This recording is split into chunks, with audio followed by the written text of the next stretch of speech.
That's irrelevant. Like, that's not why I called. Where your husband at? Babe, but don't interact with her. If you guys have a lease, I'd just like to see the lease. No, ma'am. No business. For real. Personal document. At all. They're like in their 30s. Yes. It's just a medium weight. We got to steal something for? Babe, what do we need?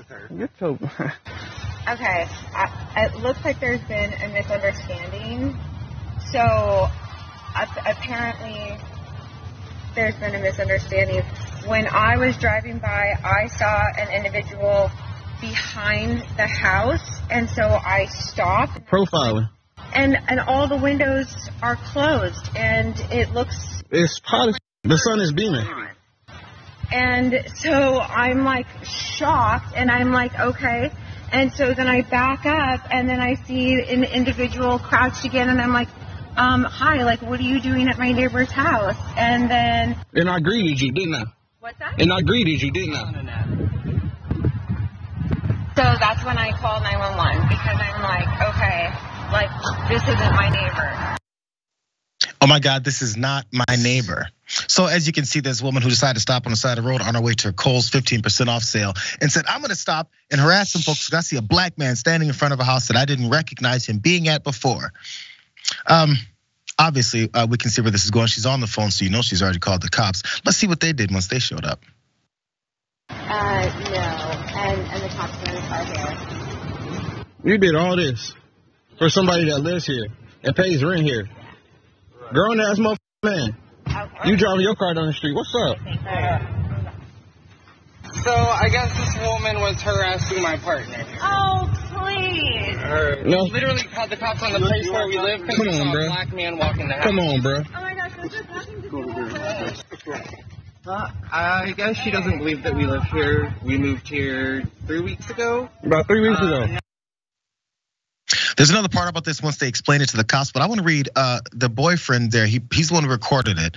It's a white man as the boyfriend, and the main guy that was speaking to the woman at first is a black guy. Let's look at the post really fast, you guys. It's graphic number 1 down here. He posted this on Reddit, and this is what he said. Today I had to leave in the middle of work meeting because my boyfriend said a woman was outside causing issues. This woman drove past our rental home, saw my boyfriend, who happens to be the only black man on the block, walk inside our house and turned around to demand that he proved he lived here.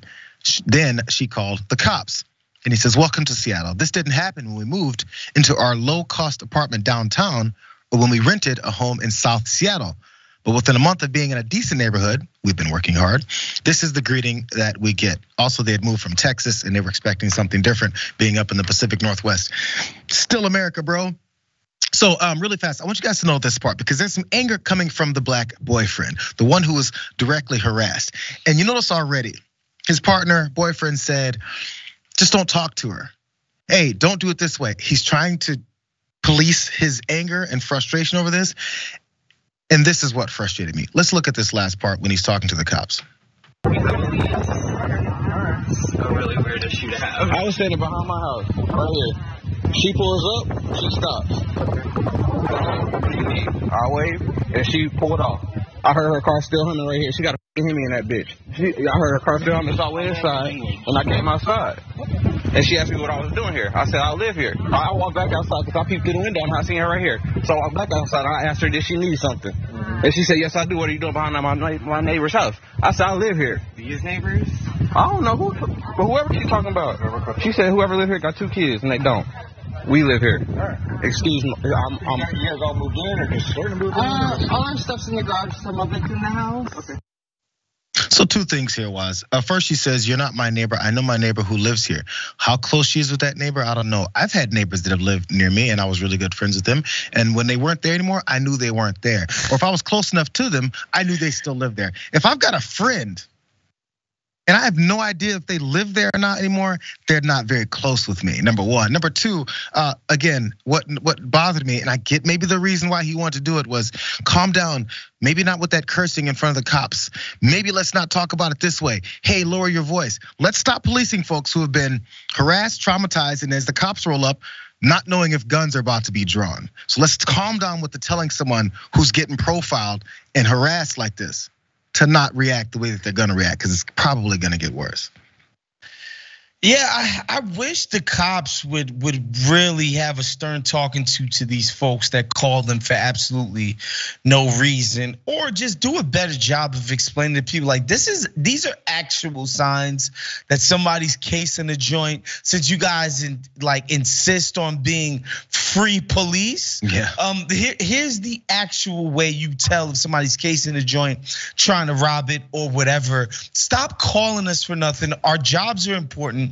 Our time is valuable. We want to actually, deploy resources to actual crime to keep the neighborhood safe and not have to resolve these stupid domestic disputes. And so I just wish the cops would step up and explain to these people what they're doing is poisonous and a waste of everybody's time and money. There's charges for this if you call the cops unnecessarily.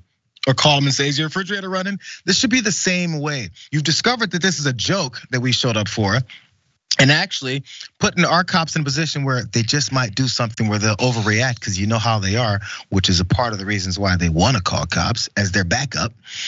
And then after it happens, now you got the cops in situations where now they're in lawsuits, they're in trials, and they're on tape saying and doing horrific things because they believed you.